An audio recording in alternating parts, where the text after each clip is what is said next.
Due to the themes of this podcast, listener discretion is advised. Lock your doors, close the blinds, change your passwords. This is Secrets and Spies.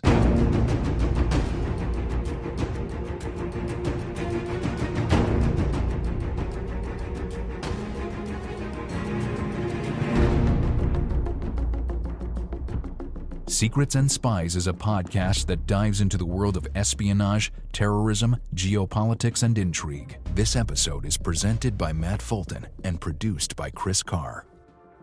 Hello everyone, and welcome back to Secrets and Spies. On today's episode, we're reaching into the vault, although not too far back, to bring you my interview from September with author and former CIA analyst David McCloskey about his new novel, Moscow X. It received rave reviews here in the US, was on several critics' year-end top 10 lists, and will finally be released in the UK on January 18th, just a few days from now. So, for all of you across the pond, a gentle reminder if you will, go out and grab Moscow X as soon as you can and dig in. You won't regret it. As always, a couple house cleaning notes before we get started. A big thanks to all of our listeners who are currently supporting us on Patreon. If you're not currently supporting the show on Patreon, please consider doing so. It's super easy. Just go to patreon.com/Secrets and Spies.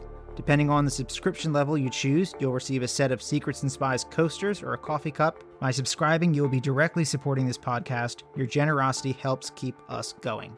Thanks for listening. The opinions expressed by guests on Secrets and Spies do not necessarily represent those of the producers and sponsors of this podcast.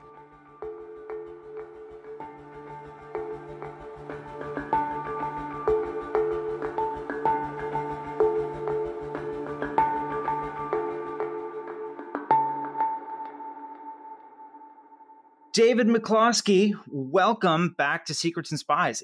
I'm so excited to have you here. Hey, Matt, great to be with you. Thanks for having me back. Yeah. So you're here to talk about your new book, Moscow X, which is fantastic. Thank you.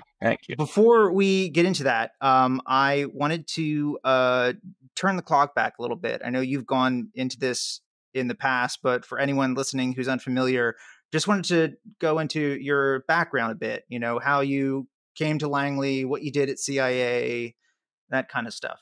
Yeah, no, of course. So I got into the espionage business, I guess, pretty young. I was actually 19 when I took my first polygraph.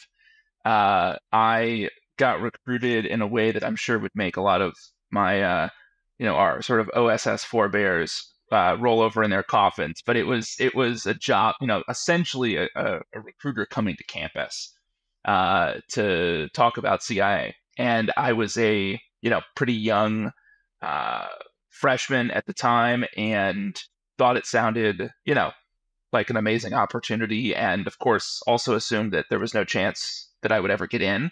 So I applied, and was thankfully selected. So I went through the whole, polygraph, full psych, medical, all that kind of stuff as a 19 to 20-year-old, and then joined as an undergrad intern, where I worked on Syria for my first summer, which was 2006. So we had the, 34-day war between Israel and Hezbollah that summer. And then the next summer was the run-up to Al-Kabar. And so I was just, totally hooked. I joined full-time after I graduated and pretty much worked on Syria as an analyst the entire time that I was there.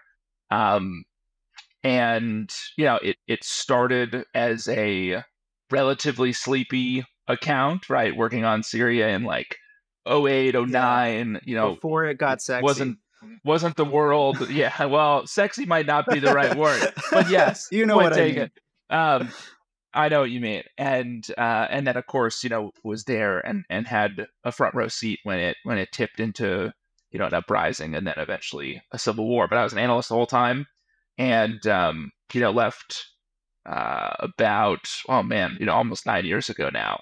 I've been out and have now been writing. So you were in NISA before the reorganization.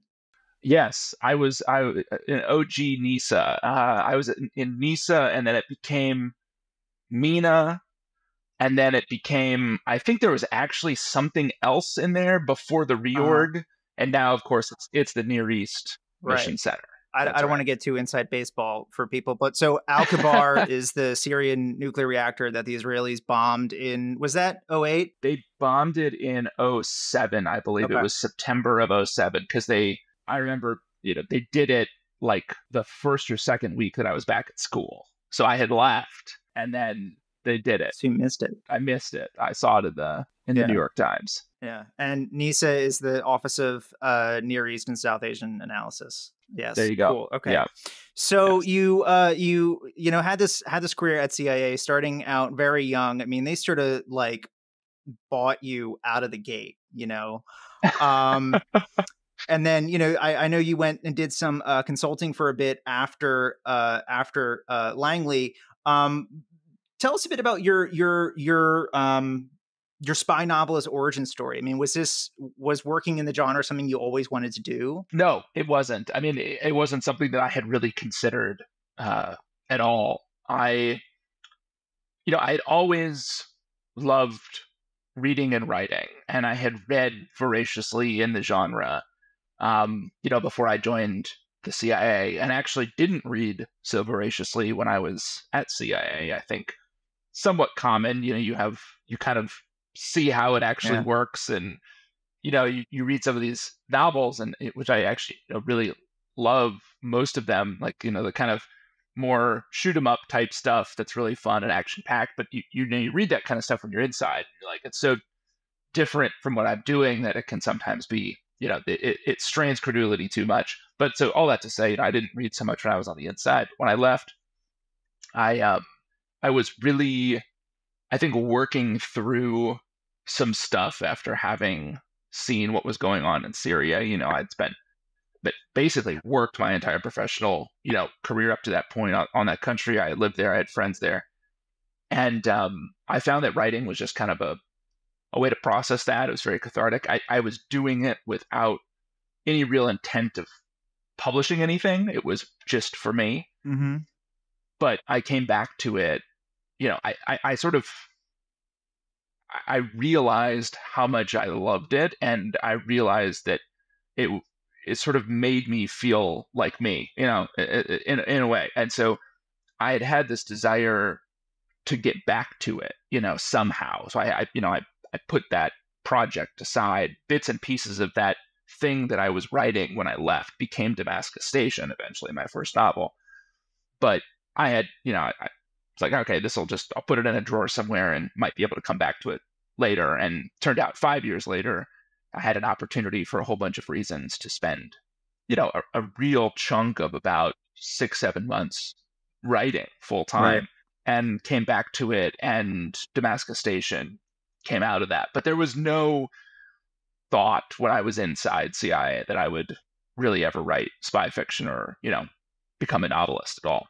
What spy novelists really interest you? Like which ones inspired you? So I really like spy fiction that deals authentically with character, Mm-hmm. and that deals authentically, as much as you can, with the actual agency, and also that, frankly, novels that I think deal really realistically with sort of setting, all right, that make you feel like you're there. And that could be Langley, but it could also be, Moscow or Bahrain, Yeah.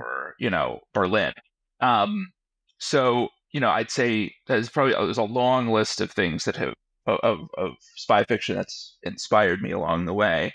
I think a few that would bear mention would be, I really love, I've read all of the Le Carre canon, obviously, and really love it. But I would say Little Drummer Girl, it probably stands out to me as one that kind of shows the long arc of an operation and how much, in a fictionalized way, of course, but how much planning goes into it and preparation and sort of the human element to, okay, what's the boundary between intimacy and manipulation, as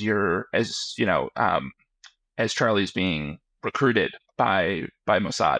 So I really, that novel's treatment of that really inspired me, across both Damascus Station and Moscow X.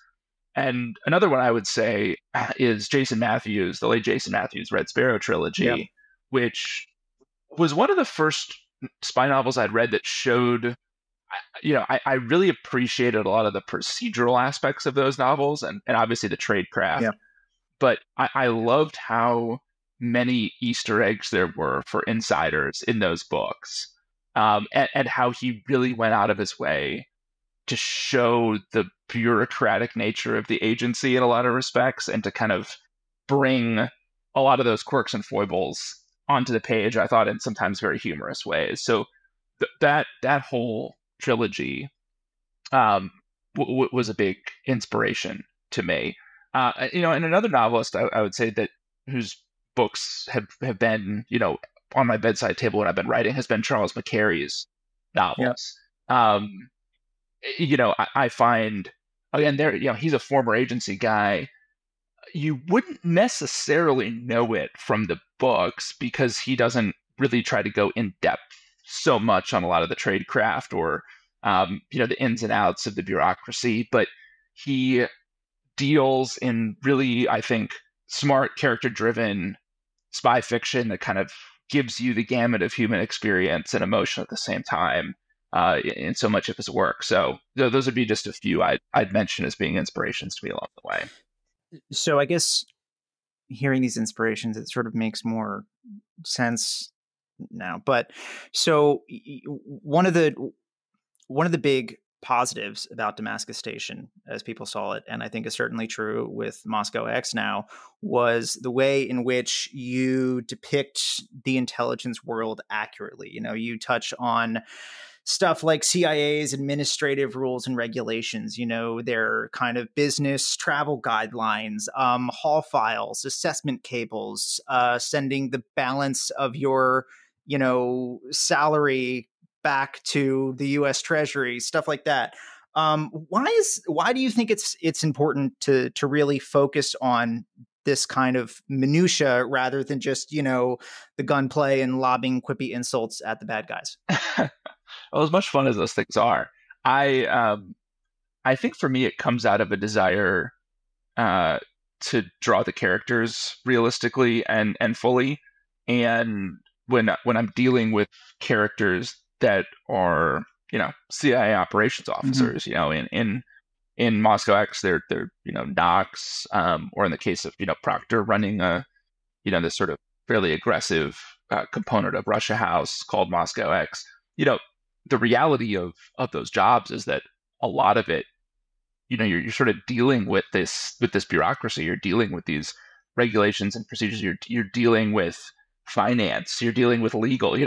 These kind of things comprise a significant amount of your day, and you spend a lot of calories thinking about them and worrying about them and dealing with them. And so it felt to me like, from a character standpoint, if I'm trying to draw real CIA officers who are embedded in this bureaucracy, and there's a balance here, right? Because if you really get into the minutia of it, it could be quite boring, or the reader could feel like I'm sort of cramming, some kind of bureaucratic education down their throat, and they're just here for a good time.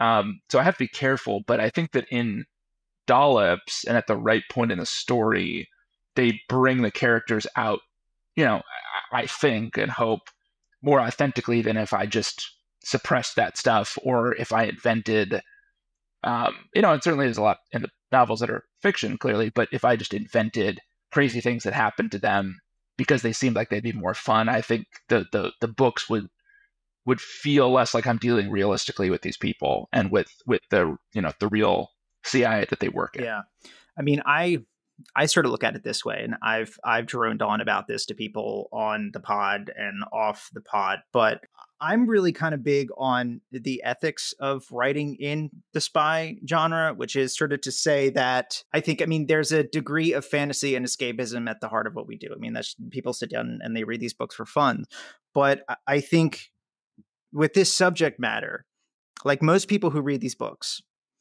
it's the biggest, most concentrated look at international relations, geopolitics, intelligence work, military affairs that most lay people will ever get, And so I think authors in general, but especially in this genre, have a duty to tell the truth and try to portray the world as accurately as it really is. I mean, if you if you show it that, like, okay, this really cool, awesome guy with a Glock and a Semtex can go and solve this, huge, complex geopolitical issue with culture stretching back thousands of years in 300 pages. I think after a while, people didn't have a tendency to think that that's real, and they wonder why it's not, why you can't so easily solve these issues in real life. I don't know if you have any thoughts on those lines. Yeah, no, I mean, I definitely agree with the diagnosis, right? That there is, I think, a cultural tendency, or frankly, just the porthole to the world of the intelligence community and CIA is largely through Hollywood and through spy fiction, Yeah. right? Like that is how most people consume it.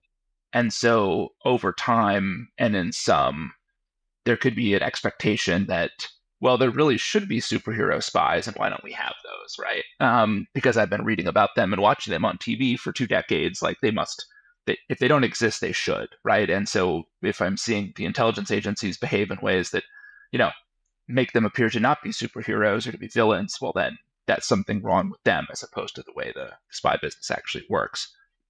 Totally agree with that. I think where I would come down on it, though, is when I think about the sort of discovery of a story and of character. You're there's a gray fuzzy line here of, well, what's authentic for that character? You know what I mean? Like, what part of the like archaeological site am I digging around in to like bring this person out? And I think that, I don't think there's anything wrong at all with having spy fiction that is much more, it's fun, it's glitz, it's shoot 'em up, it's not really connected to reality. And I read those novels all the time because I think they're just like great fun. Mm-hmm. But I think for me, at least, I kind of feel like, I don't even know if it's a duty, but it's just more of like the world of my books is dealing with something that I think is approximating a more realistic version of the actual CIA. Like that's where I've kind of chosen to dig around, and where I like to tell my stories. Right. And so then as a result, if I all of a sudden have somebody in a, tuxedo off running around with a gun and shooting people and running ops inside the United States of America, that's going to feel really inauthentic to the world of my books. And I think readers would probably be like, look, that's not, I don't come to these books for that. I mean, they want to, the baseline is a book fails if you don't consume it, right? Yeah. If you're not finishing the story because it's like, oh, there's so much jargon or just nothing's happening, and or you don't like the characters, you don't like the world, you're gonna, okay, fine, I've missed the mark there. But I think the world of my novels is hopefully, pressing a little bit closer to the bureaucracy and the ethos and the culture of the actual agency. And so that's kind of where I've chosen to draw my line. Yeah. So I mean, the realism, led to really great reviews for Damascus Station. I mean, some of the blurbs you had were formidable. I mean, people like David McCloskey saying it was, the best spy novel that he's ever read. People couldn't say enough good things about it. I'm wondering if, how that reception to Damascus Station, how did it feel to be, received so warmly with your debut novel like that? Well, I mean, obviously, it mostly felt good, because you're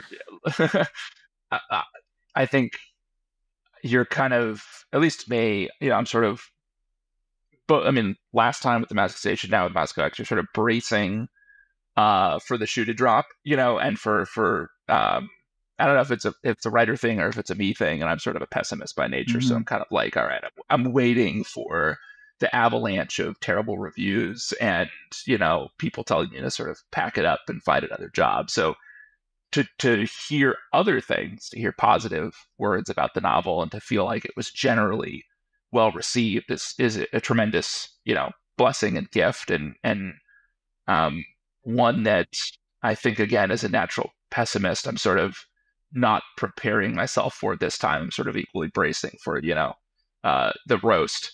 But I like to think about pretty much every day as a writer, and that could deal with publicity, or it could be actually just staring at a blank page, right? Any kind of part of it. It's sort of like a three-legged stool of fear, joy, and self-loathing, and it's just a matter of what proportion of those things you're going to have at any given day. So there's days where you're sort of high on some great reviews, and then the next day you're sort of staring at a blank page and you're thinking, I'm never going to be able to do it again.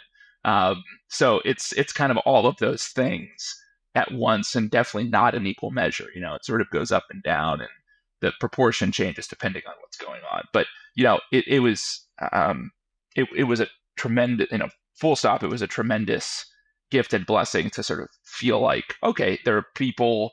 I like Damascus Station, and I wrote it in large part, and it's the same with Moscow X, with like my own sensibility in mind about what I want on my nightstand. Yeah.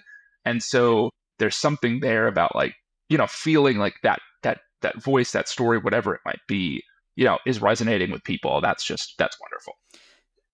So with that reception in mind, was it, I guess, intimidating sitting down, figuring out how are you going to follow up Damascus Station with the next one? Yes. Yeah, that was a terrible, terrible feeling. And it's I would be lying if I said it doesn't continue to some degree, because, Damascus Station came out of, there are guts of that novel that go back to the writing that I did right after I left the agency. And so there's something that's deep there and emotive and real. And, I'd been working on the novel, I guess you could say, for, I've been working on that book for 7 years-ish, before it got published. No, not consistently, but, it had been brewing for a while. And then with the second book, not only am I not really dealing with the same cast of characters, nor returning to the same setting, in Syria, I've got, less time, new characters to discover, and more pressure, and I've got to do a whole bunch of research on Russia, which I didn't cover at the agency, and kind of get under this, the hood of that. So it felt very daunting, and you kind of, I think I was operating for a long time, and I think frankly still am wondering, can I still bottle the same magic that Damascus Station seemed to have? Like, is it a one-off, or can I do this more consistently? And that, that's a real feeling. Yeah. So let's dig a little deeper into Moscow X. What's the book about? Tell us about it. The book basically started as the answer to the question, what might it look like if the agency got really aggressive, and really took the gloves off when it came to dealing from a covert action standpoint with Vladimir Putin. And so the title of the book, Moscow X, is the name of a fictional component of the CIA's Russia house in the novel, that is charged with taking this very outside-the-box aggressive approach to dealing with Putin. And the wonderful, or one of the wonderful protagonists of the novel, a case officer named Artemis Proctor, the chief of Moscow X, taps 2 CIA officers who are under non-official cover, NOCs, what we'd call them, to basically go and get close to and recruit Putin's money man, one of Putin's money men, with the idea that the agency will make Putin believe that a coup is underway when one is in fact not, to kind of destabilize his perception of his hold on power. In doing that, they get close to the money man. The money man's wife, Anna, is a Russian banker, who is not at all what she seems. She's actually a Russian intelligence officer. She's the Foreign Intelligence Service, the SVR's version of a NOC, and she is playing a game all her own. So it's obviously a book about modern day espionage, but I also like to think that it's a book about vengeance and loyalty and truth, kind of in the umbrella or amid this world of really covert war between Washington and Moscow. So that's a bit of what the novel's about. So as you said, there's sort of there's only a couple characters returning from Damascus Station in this one. I was very happy to see Artemis Proctor as one of them. I was sort of curious. I mean, while Sam Joseph ended the last book with some professional issues on the horizon, presumably, I think maybe a lot of authors would have just sort of written him out of that situation and kept him around for familiarity, safety, that kind of thing. But you didn't do that. I mean, you have new protagonists here. There's Proctor, three other principal characters, Sia, Anna, Max, that you talked about. Sia and Anna have this kind of, as you've hinted at, this weird kind of back and forth play between each other, trying to co-opt the other for a bit. Was it a challenge finding these new protagonists to lead the book? Was that a challenge you sort of actively wanted to tackle? It was. So I did want a challenge in the book, and that was part the creation of or the discovery of new characters, and then I think part also setting a lot of it in Russia and kind of purposely not going back to the Middle East or to Syria. So those were definitely on my mind when I started writing the book. I felt like I also felt, and I honestly cannot really explain why. I didn't want to do a series where it's like Sam Joseph book 1, 2, 3. Like I didn't want to do that. Yep. And I read tons of those. I read all the Brett Thor books. I read the Jack Carr books. I read the Daniel Silva books. Like I like. There's something really fun and satisfying about that progression. But as I was doing it, I just didn't want to do that with Sam. Now, I might do it with Proctor to a degree, but I think my books are always going to end up being a little bit more polyphonic than those that just kind of follow the main protagonist throughout. So that was also in the back of my mind. And even though I did sort of write Sam at the end of Damascus Station into some trouble, I think it's nothing that I couldn't get him out of eventually in the world of the novels. Yeah.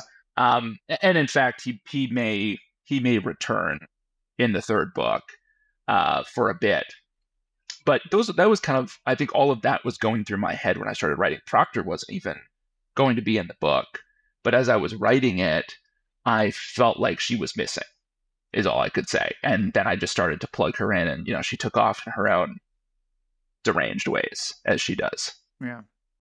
So one of your, I guess, strengths, as a writer, as was, as a lot of people said after Damascus Station, is the way you write female characters. I mean, so there's Proctor.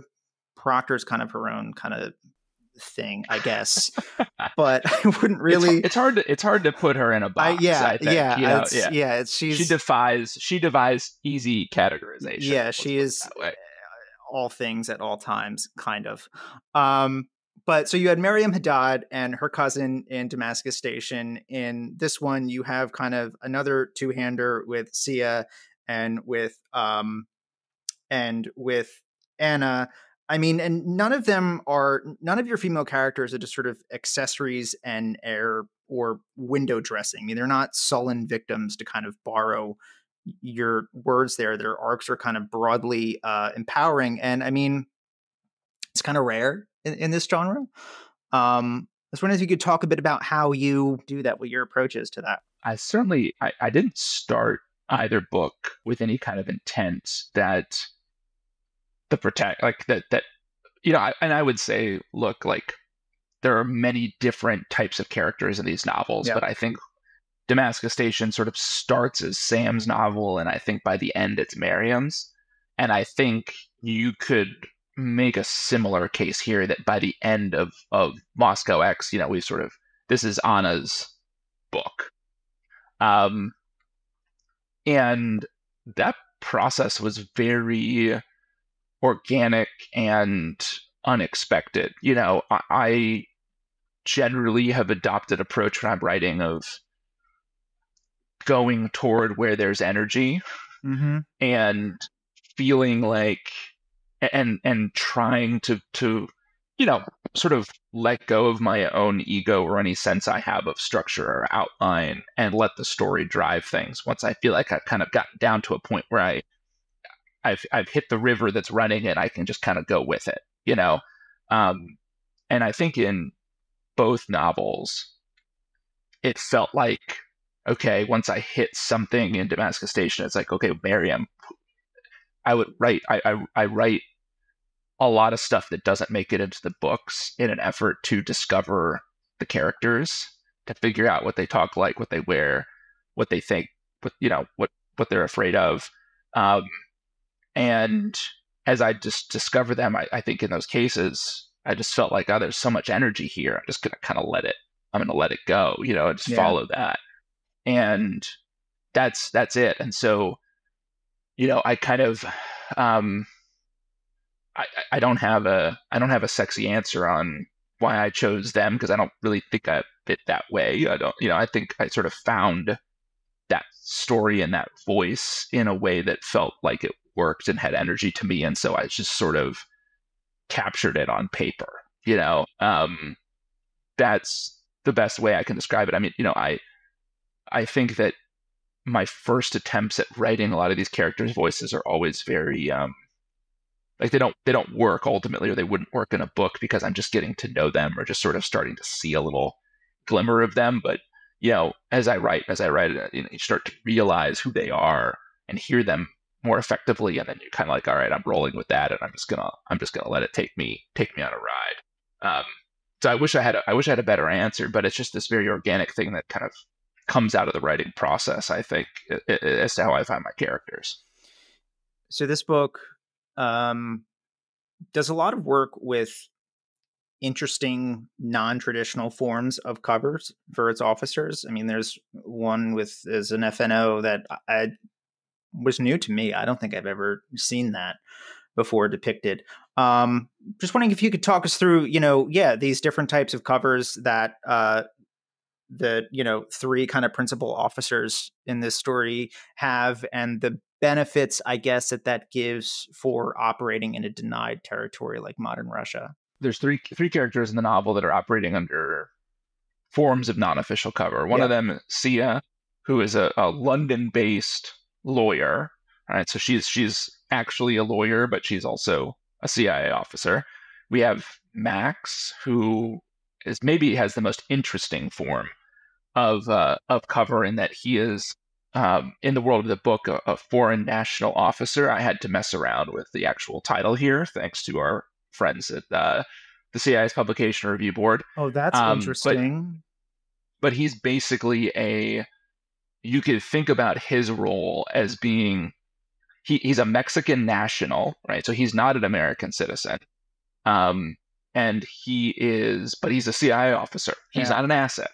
His grandfather in the novel had been an asset, but the family business, which is this thoroughbred kind of breeding and delay operation in northern Mexico, is essentially a CIA front, or it's kind of the way it's depicted in the novel. It's like a JV with the CIA between Langley and between the Castillo family. Mm-hmm. And so he has this sort of even more interesting form of cover, which is like he's actually an officer, but he's kind of not, and he doesn't have to do a lot of the bureaucratic stuff that like Sia would as a knock.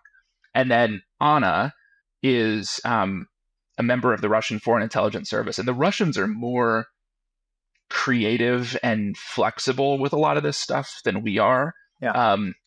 But she is what the SVR would call a member of their, and I'd butcher the Russian if I said it, but a member of their apparatus of attached employees, which means that she is an SVR officer, but she is under commercial cover working at a Russian bank, which enables, and then, the other point of your question is all these, so that's a setting for these characters, and you think about, well, why is that useful to these intelligence agencies? And really here, you think about a world of ubiquitous technical surveillance, you think about sensors everywhere, you think about the just incredible amount of data, the ease of analyzing it.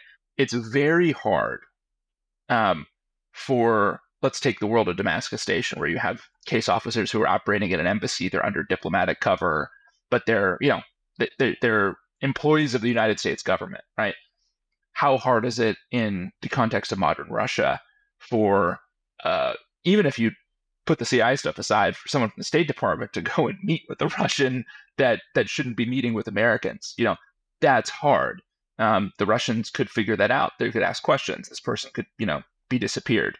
When you're dealing with, a London-based lawyer who's got kind of this, shady law firm, or you're dealing with a Mexican national who's, selling racehorses, those kind of interactions are much easier to orchestrate. And so there's, there's an indirect nature to the tradecraft here that is really increasingly necessary in the world that we're living in. So I did choose, well, and then I would say from a storytelling standpoint, you can give these people, the thoroughbred, operation is a great example of, well, I can just create a really sexy bit of cover for somebody that can dial up the story, more so than if you just have a, second secretary working out of, the embassy in Moscow. All of a sudden I can deal with a,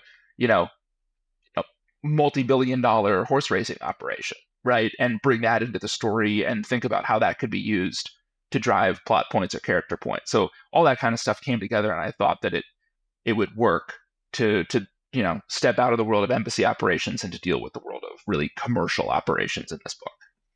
So with Damascus Station, you had the benefit of your kind of whole professional experience at Langley, being devoted to Syria, the civil war, the Assad regime.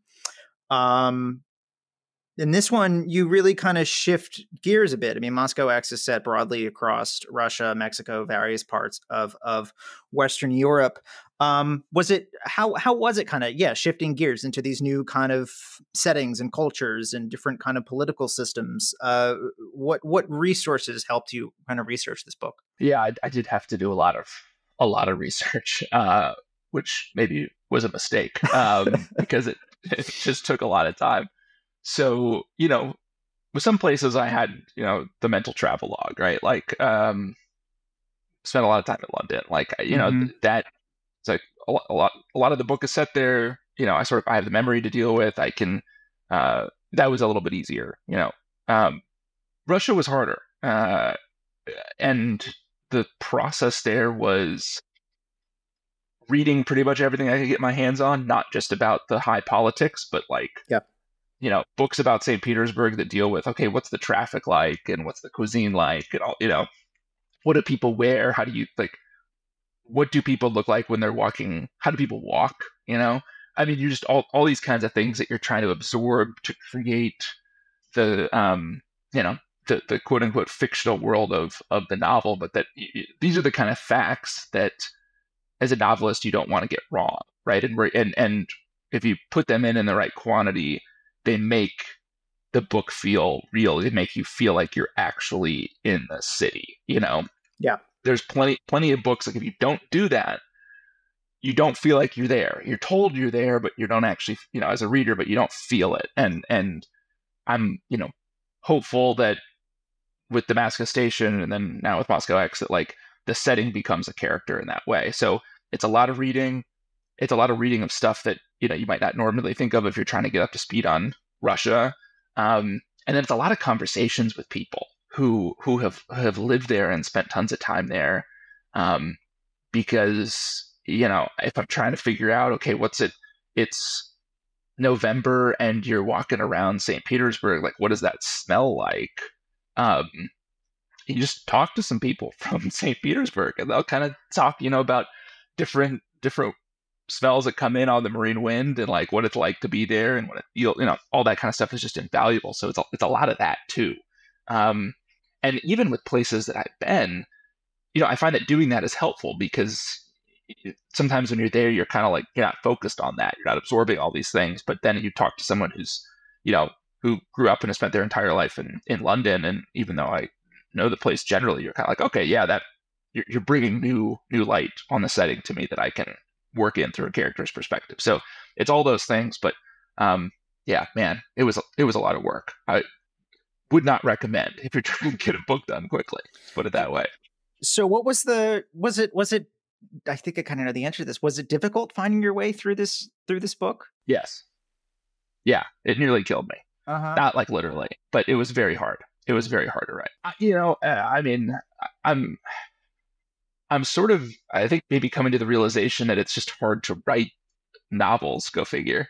Yeah. So it's just going to be hard. I think I started with some kind of delusion that because I had done it once, the second time would be easier. And I found that was absolutely not the case. I mean, for a lot of the stuff we've talked about, it was more research. I think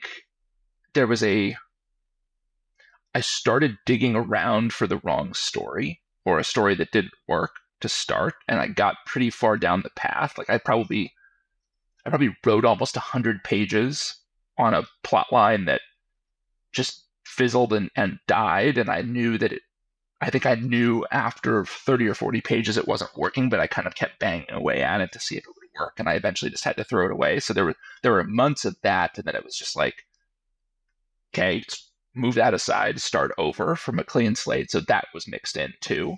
And then, obviously it didn't help, from a story standpoint and the creation or sort of the rendering of the setting, the invasion, or the more, sort of full-throated version of the invasion that happened in February of 22, like it just recast. I couldn't write the book and not have that be part of it in some way. And so the setting of, okay, well, what is it like now in Moscow and St. Petersburg, now that we're in much more of a fortress Russia situation than we were 2 years ago, that has changed, daily life there. It feels different. Like I felt like I had to capture that, and that I had to do another kind of phase of research to get to get under the hood there. So all those things just made it very challenging to write. I'm very happy with how it's turned out, but it was it sort of fought its own creation every step of the way. So this sort of leads kind of directly into my next question. So you were on this podcast with Chris in January of 2022 talking about Damascus Station. And then a couple weeks later, Putin fully invades Ukraine. And since then, there's been these string of mysterious explosions and fires across Russia. And, I don't know how that happens, kids. Don't play with matches. So that wind up and I'm sure there's various overlapping SAPs and there's allied services, and I'm sure there's a JSOC task force involved in all of that, not just focus too much on attribution. I know better than to ask you about that, but all that wind up to, so what was your reaction to the invasion when it happened? And what's more kind of specifically, I guess, if you can say, what did you have to change about the book after it happened? Like how much rewriting was involved, if any, really? I don't know.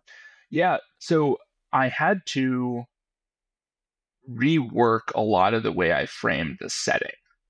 So in the chapters where you're starting, where you're in, and this was the kind of maddening part, because there were things I had to rewrite because they weren't true anymore, but those were sort of few and far in between. I felt like the plot could still work largely. Yeah. It was more that throughout the novel, there would be missed opportunities if I didn't go in and add things to really make you as the reader feel like you're under the hood.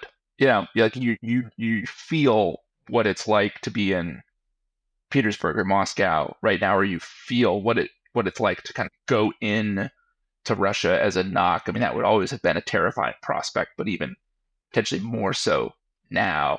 And so it felt like throughout the book, I had to figure out how I brought that to life in almost each and every scene, and when I'm teeing up what a place looks like, or when I'm in dialogue with characters, when they're in Russia, like how is this stuff coming up? Is this a natural point in conversation where someone might mention something about the war or something related to it? Or, there's a scene in the novel where Anna is walking around a neighborhood of Moscow, and she comes upon a big mural of Putin, that is fictionalized but felt like not so hard to imagine in the kind of increasingly sort of neo-Stalinist setup that he's got going for him. And so things like that felt like they had to be worked in.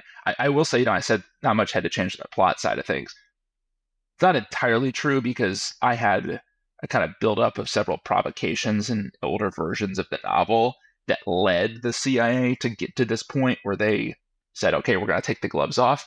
And in the context of the war in Ukraine, it actually felt like all those things are like they've already happened, or they just sort of felt increasingly small beans. And so I kind of had to work that stuff out of the story and almost just start from a much more personal affront to Proctor, which takes place in the first couple chapters of the novel, that gives us a window into how the Russians operate, and then creates a kind of character-driven reason for Moscow X to undertake this very, sort of daring and unconventional operation. So all that kind of stuff happened a little bit later in the book, and I felt like with the war, it's like I got to figure out a way to pull this forward, because your average person who's coming to this book is going to say, okay, well, the Russians have already done all this stuff. Like, how is this news to the characters? So all that had to be worked out.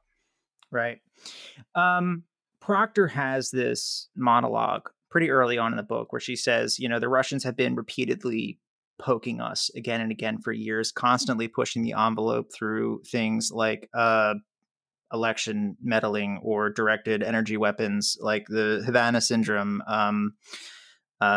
equipping the Taliban with IEDs to attack our troops in Afghanistan. Do you see the outbreak of this war in real life as sort of like the next logical step in climbing that escalation ladder?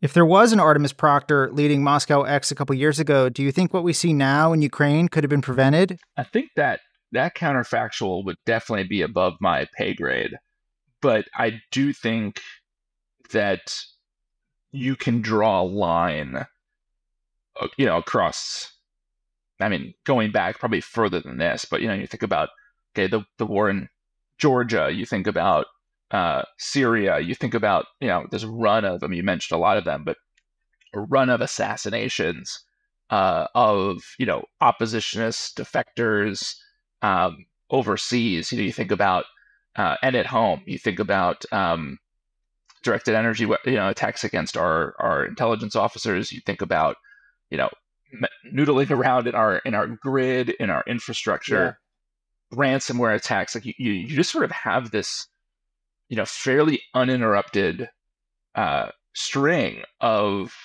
Russian provocation and sort of poking around to figure out, not only to make, create problems for us, but to figure out what the response is going to be. And I do think that, Ukraine in, 2014, right? And the sort of, sort of hybrid war that ensued afterwards. So you take all that stuff, and I think it's pretty easy to paint a picture of a Putin and the men around him in the run up to this war, saying, look, not only is this going to be done relatively quickly, right, but this is going to be like the other ones, and the Americans will talk a big game and, probably do some things to support the Ukrainian, the rump Ukrainian regime or whatever's left that will bother us, but they're not really going to do anything. And I think, they've obviously probably been somewhat surprised by how, there's a lot to talk about with respect to the way that we've supported the Ukrainian government, but I think with the largely effective response that we've had to the invasion so far, that, probably was unexpected on the part of Vladimir Putin and the men around him. So I do think that string that Proctor talks about is, you can draw those kind of connections, but if we had taken a fuller and more direct kind of approach to any of those, would they have stopped? I mean, I think if we had, and again, this is way above my pay grade, but I don't think that if we had done anything with respect to the assassinations or with Syria or whatever, I don't think that would have necessarily changed the calculation in Ukraine. But it's possible that if we had approached Ukraine differently over the past 8 or 9 years, that maybe the Russians would not have decided to invade in this way. But again, I'm just speculating there. Yeah. I've got to ask your take on Yevgeny Prigozhin and the Wagner Group.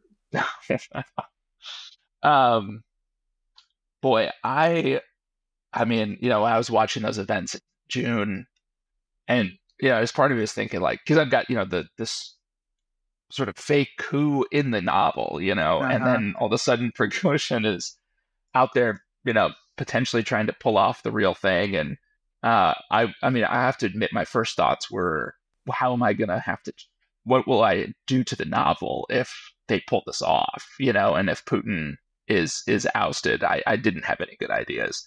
I think you already had galleys out too. I think I had a galley at that point. We had galleys. Yeah. 100%. Like it was at the point where it was like, I can't change anything really. I mean, I could have maybe changed a sentence or two here and there, but I think where I landed was, if Putin had gone, I probably would have done a little bit of what I did in Damascus Station, and the whole book would have been framed as some kind of almost alternative history of the last days of Putin. And I would have, would have framed the novel as happening in like the very recent past, like in the last couple years. Because I just couldn't write him out. I couldn't write in all of that stuff at that time. So that was, selfishly my first thought.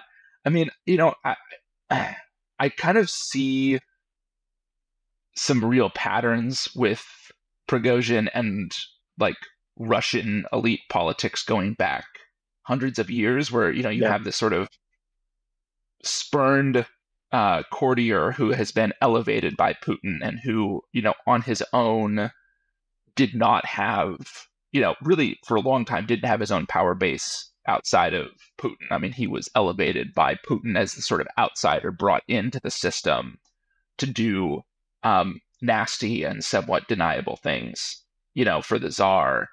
And then, he kind of reacted as a spurned courtier might, and went and tried to rectify his own, and there's a lot of different speculation on this, but it kind of seems like at least one read is, this guy thought he was going to be on the outs and wanted to make sure that he, wasn't going to be. And I don't know what was communicated to him to make him call off the march, but it kind of seemed like, I was surprised, and maybe I shouldn't have meant to see that. It didn't seem like whatever support Prigozhin thought he was going to get inside the military and security services didn't really manifest. And neither did anyone really stick their neck out for Putin. So you kind of had just this fence sitting freeze. Yeah, it was just everyone's kind of sitting around looking to see what happens. And Prigozhin, blinked in a lot of ways, and maybe never would have been able to take the final blow, because it's possible that he thought he had some support from somewhere inside, the military or the FSB or the Rosgvardia that he ended up not having, and he just backed down. What's even more fascinating to me is why he thought he could continue to, go in and out of Russia after that had happened. To live, because you just don't get to do that when you oppose, the Tsar in the system. Yeah. You die. And I think Putin probably killed him a couple months later, and in Russia, to demonstrate, like, I didn't need to kill him because I'm so powerful, but I did. And he obviously did it, I think, in Russia as a sign that you're just, I can do this wherever I want and in whatever manner I want. I'm in charge. Yeah. I mean, I struggle to call it a coup, because I don't think he actually intended to overthrow the regime. I think he just wanted to throw a fit And I question if he backed down because he saw that if he kept driving to Moscow, there's a chance that the regime could have actually had fallen.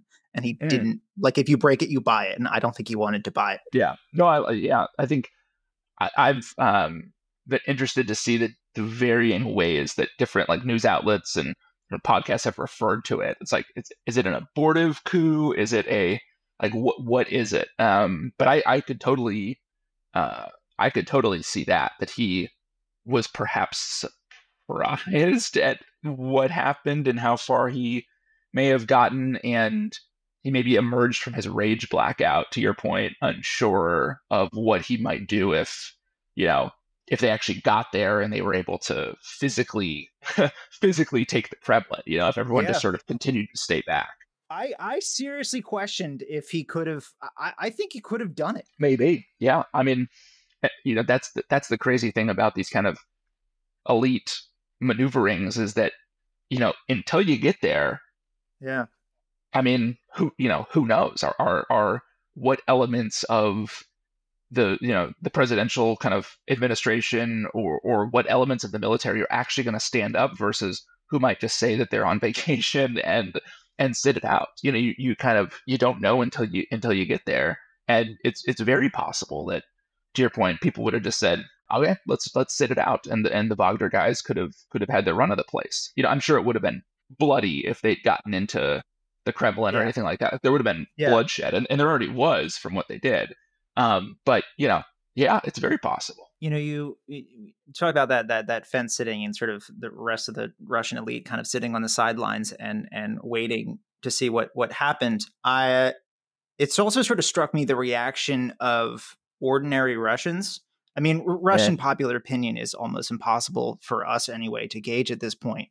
But it was interesting to me the degree to nihilism isn't quite the right word, but the fatalism that they sort of reacted to it as like, that they basically were like, I don't really care who's in charge as long as I'm able to feed my family, and whoever is in charge isn't actively beating up on me at the moment.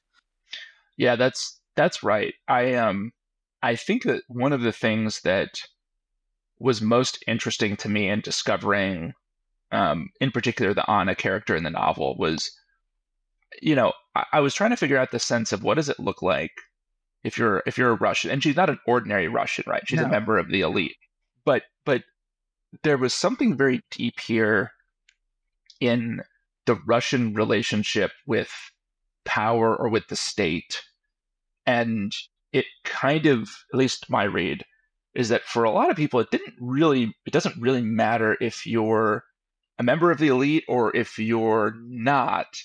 Many of them have a very, it's this weird paradox of like the state is fundamentally unjust and yet it's worthy. So there's this sort of weird kind of almost spiritual aspect, I might say, to the state and its power, and the fact that like it just sort of is. Right. Chernov always talks about like the kind of connection between the Russian state as an arm of God almost, which was interesting to me. And he's got his own sort of like crazy Third Rome neo-fascist, like, he's deeply fucked up. Yeah. He's a very, and he's not a normal, he doesn't have what I would describe as like the kind of normal Russian, like wily man approach to the state. Because I think a lot of Russians, and actually there's Russian sociologists, going back into the Soviet era, have kind of studied this phenomenon. And there's some really interesting stuff written about kind of the Soviet man, and how there's been more continuity in that profile, even up to the present, than sort of discontinuity. And it was striking to me that, like, we think about this from an American or Western standpoint, and you're like, okay, I have a view of my own rights. I have a very expansive view of my own freedom and agency. And the state, in some respects, sort of exists to kind of facilitate that and to create the conditions under which I can sort of thrive and flourish. And in the Soviet sort of as Russian sociology, like there's actually a view of like, okay, it's more patience than it is protest, right? So you think like, why aren't people out on the streets protesting the war in Ukraine? Why aren't, like, well, there's just sort of this view of like, you don't just go out and protest things, you sort of just grit through them, right? Yeah. There's this view of like, you can take the sort of active displeasure and almost mockery of the Russian state, the system, even Putin, but that doesn't mean that you demand full rights and freedom from it, right? Right.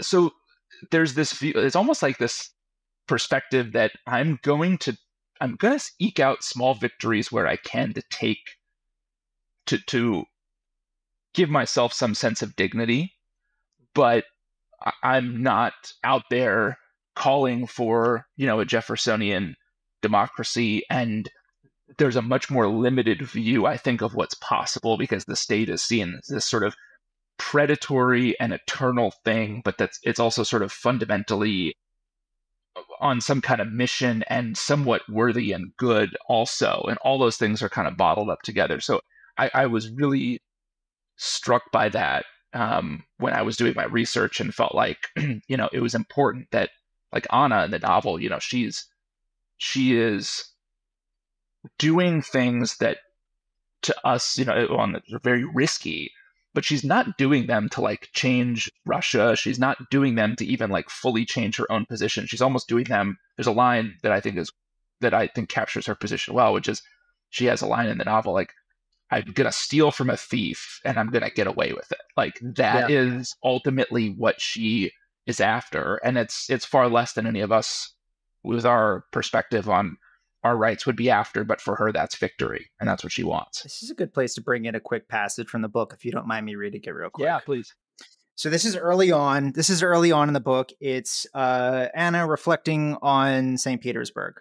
Okay, so it says, her Peter was the second city of the new Ruski Mir, a Russian world battened down against a hostile and degenerate West. But the trenches, the bloodletting, the air raid sirens, well, to Anna, that night there were faint thunderclouds on a faraway horizon. The special military operation in Ukraine, the war, had twisted deep into the Russian soul, but it had been slower to disfigure the body. Apple and Nike stores were gone. McDonald's has been renamed Tasty, and that's it. Parts for Western-made cars now had to be purchased through online dealers. There were occasional and limited shortages at the grocery and department stores. But as Anna had heard whispers of the Soviet days and experienced herself as a young girl in the dead empire of the wild 90s, the Russian capacity for suffering was limitless, unfathomable. And the present was nothing, a light graze on a body furrowed by deep scars. Tonight they would eat well and expensively. They would just keep on going. And I wrote in the margins here, next to it, I wrote, an entire country with battered women syndrome.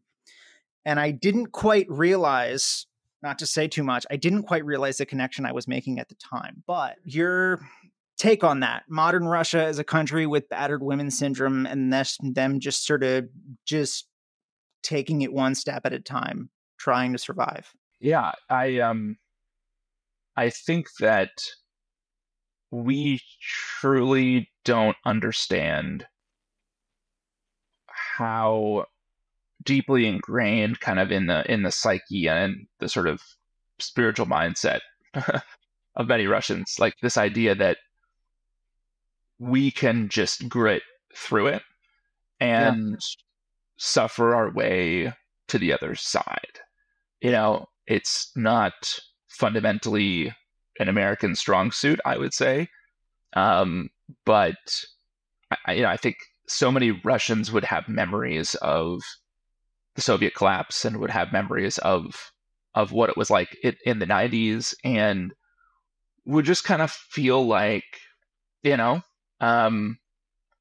can get through it, and frankly, it's been worse than this, and it'll probably be worse in the future, but this isn't really that bad, and I think it fundamentally does come back to this view on the state, whereas, I think we would have a perspective here that in America, or across most of Western Europe, that this kind of condition domestically where, there are increasing privations, a lot of inflation, people being, young men being conscripted to serve in a war that very unclearly and indirectly benefits, ordinary Russians, if not quite the opposite. That we would have a view that the state that's doing that, the political party that's doing that, should be ousted, should be voted out, tossed out, forced out, right? And, if you don't think that that's possible, and by the way, also, if you think that these kind of transitions typically are accompanied by even worse instability, violence, chaos, a lesson you can take from the 90s is actually the lawlessness that was rife was not the result of some sort of creative process of getting to a better democratic future, but was actually the result of the collapse of a system, right? So that period of time is the result of pushing the state too far, or the state sort of wobbling and then collapsing. If a lesson of political transitions is that they're worse than just living under the boot of the state and kind of taking what you can, well, I mean, all of a sudden you're to a point where battered woman syndrome, whatever you want to use, you don't get the divorce, you don't move out, because it's going to be even worse. So I think that, and again, these are generalizations, and you could find many, many Russians who would probably have a much more inspiring take on the future of their country and would be demanding profound change. But, I think it's relatively clear from the, albeit, sort of hit or miss polling, and just the lack of popular response to the war, that you're seeing, a country that's just saying, look, we're gonna grit through this to the other side. The Russian way of war has been to kill everything that moves until there's no one left to oppose you. I think Putin learned this really in Chechnya. Bashar al-Assad, well, he learned it from his father, but I think Putin certainly reminded him of this in Syria. Is there a way to prevent this kind of same outcome in Ukraine, the years of bloodshedding that just leaves waste to an entire country that we saw in Syria? Do you think Putin can still shoot his way out of this problem? Well, I think a lot of that depends on the the level and the duration of the support that we and our largely European partners provide.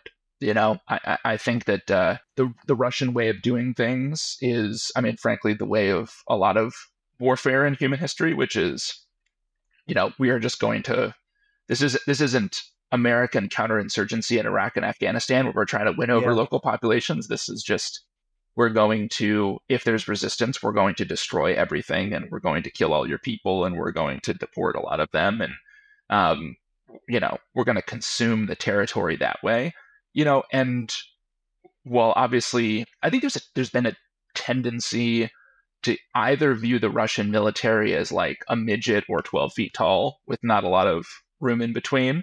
And so, before the war, it's like, well, it's going to, the Russians probably win in 3 days. It's this, extremely advanced, military. Well, in fact, what we've seen over the past couple of years has been that the military probably reflects a lot of the problems in the society, right? And the government, and it's not as effective as, many Western analysts thought it would be.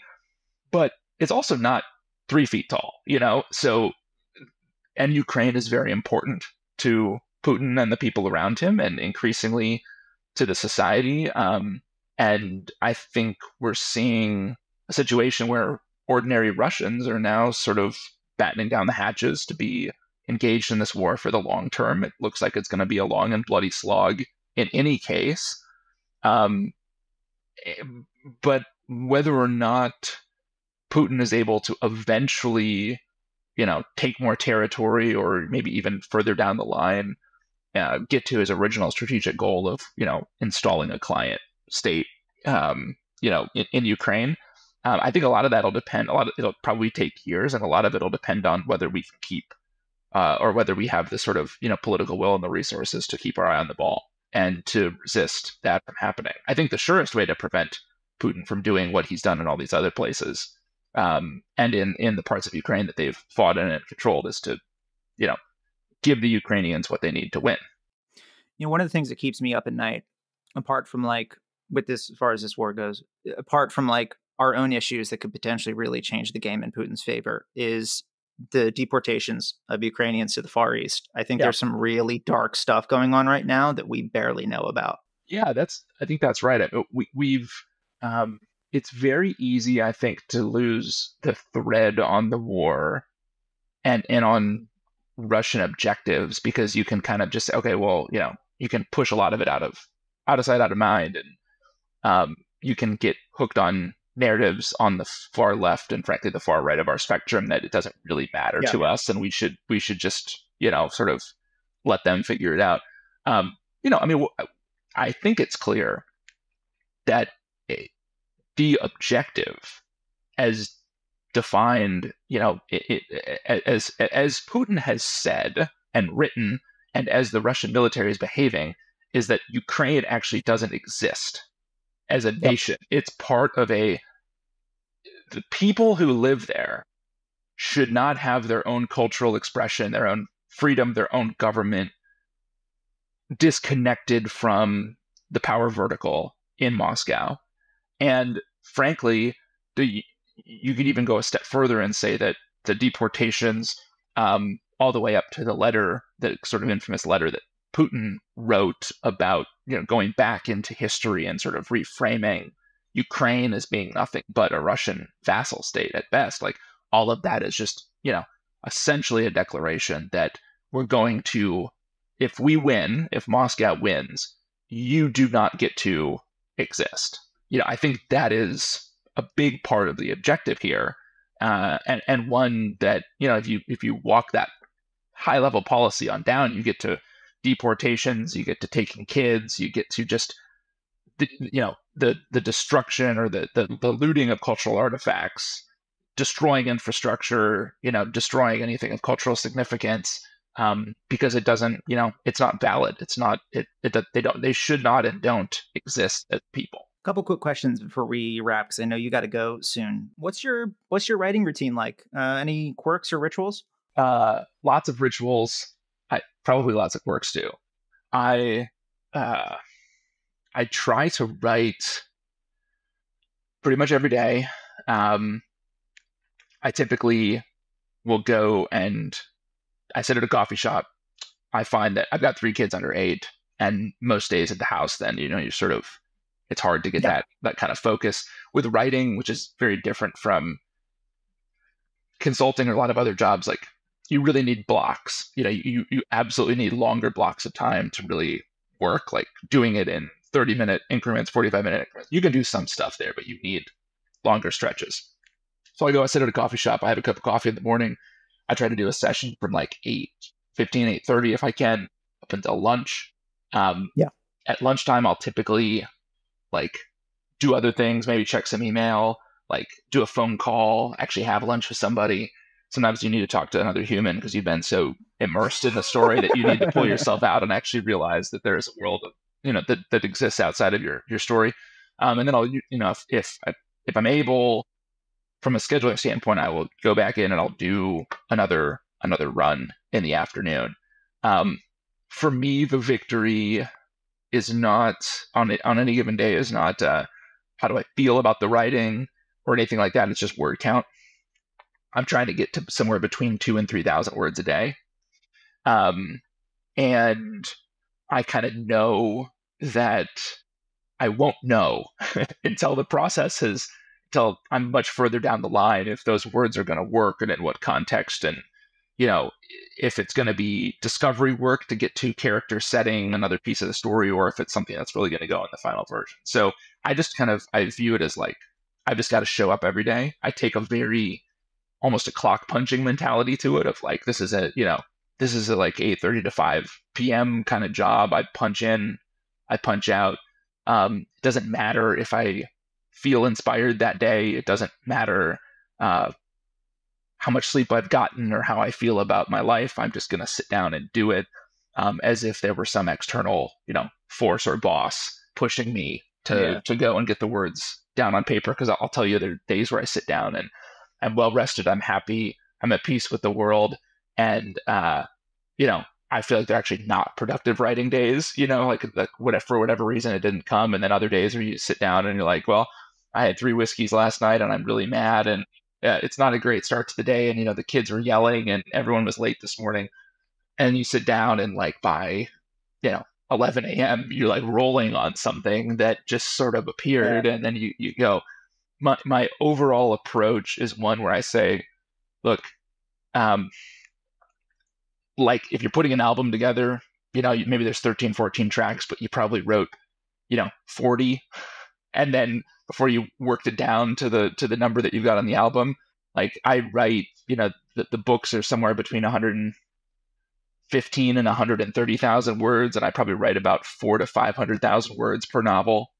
Jesus Christ!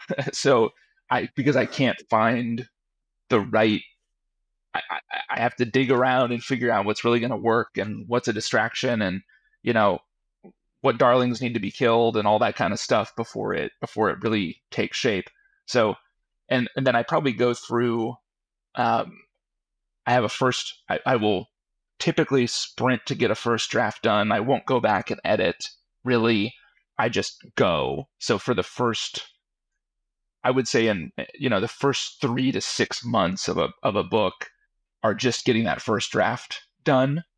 And then I'll go back to, try to put it away for a little bit. I'll go back to it, and then I'll start just, cutting things, making big notes. And then from there, it's just sort of I'll usually take a pause and do another round of research as well, somewhere between the second and the fourth draft of like, there might be 10 books that I've realized I need to read, or I need to go back to this other. And I try to refrain from doing that too much in the early stage, because I'm really trying to prioritize just getting the initial ingredients for the story sort of on the table.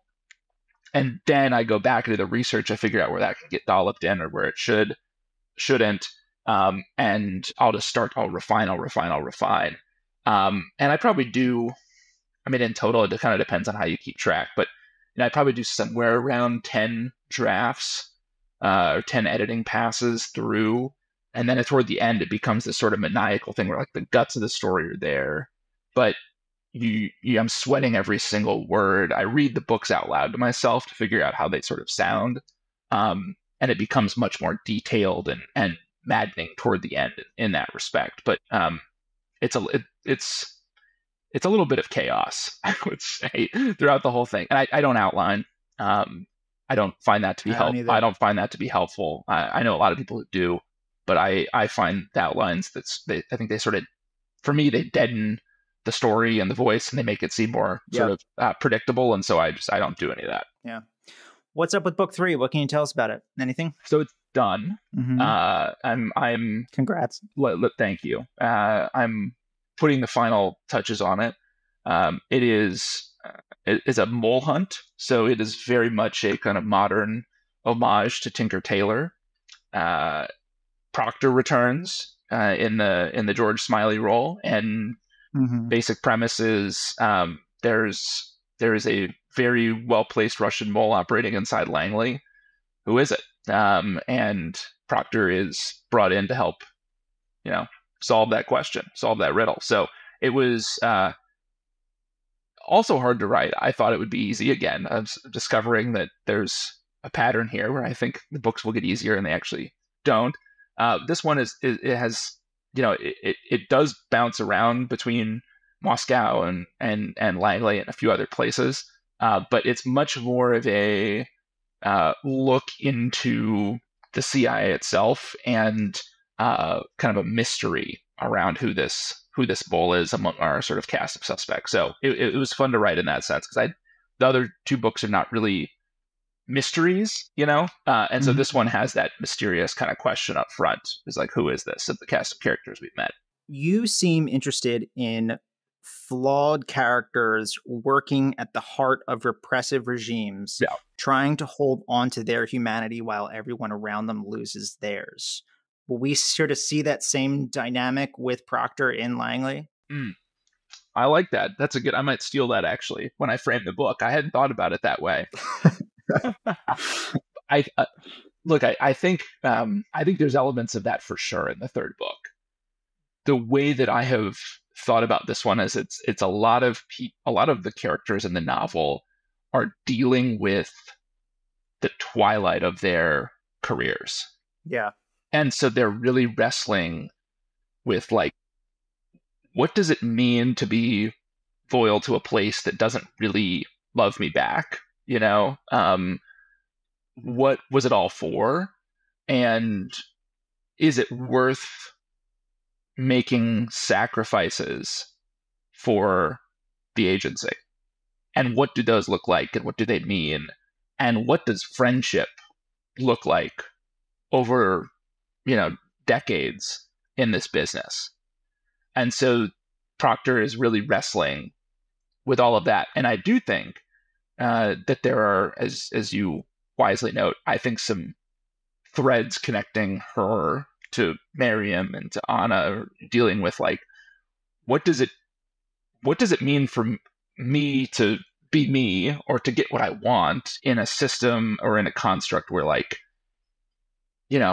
that's hard, and there's plenty of people pushing back against me. And I think, obviously the CIA is a little bit, it's not, despite what many might think, it's not a repressive autocratic regime, but it's the kind of place that it is a big bureaucracy at the end of the day that's not your family. Mm-hmm. What does it mean to get what you need from it, but also to be loyal to it at the same time? And how do you balance those things? Those are all big themes in the novel. Before we wrap up, where can listeners find more about you and your work? So you can find me on davidmccloskeybooks.com. You can buy the books pretty much anywhere you get your books. Local indie, go to IndieBound. They'll sort you toward a local independent bookstore near you. You can get it at Barnes & Noble. You can get it at Amazon. You can get it at Apple Books.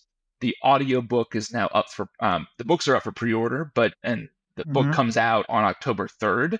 The audiobook will trail that a little bit and will be out about a month later, but you can pre-order the audiobook now if you're more of a listener than a reader. So the book is Moscow X. It is available October 3rd, where all books are sold. Is that the UK and Australia too? No, the UK. Moscow X comes out in the UK on, I think, January 24th. So it's a little bit of a staggered release. Yeah. Okay, so about half of you listening have got to wait a little bit, but we'll have pre-order links to all that stuff in the show notes. American listeners, please don't give spoilers. Go get it, guys. David, thank you so much for joining us. This was fun. Hey, thanks for having me. This was tons of fun.